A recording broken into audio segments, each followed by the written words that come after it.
In this tutorial we are going to learn about pick tool. So in the toolbar at the top we have this pick tool, okay, and the short key for pick tool is spacebar.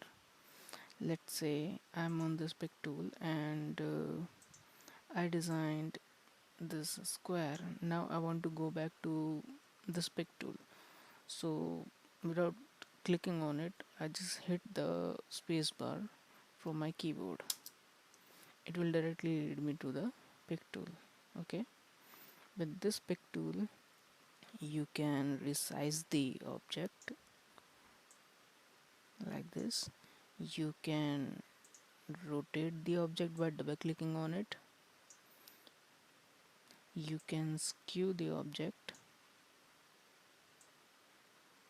You can change the center point of this object with this pick tool and rotate it like this.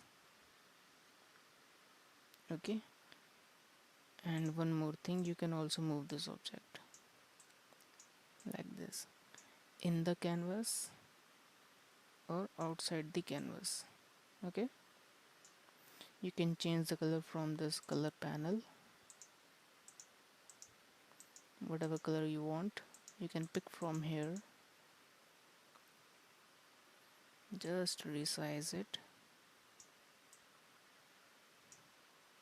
So this was the pick tool.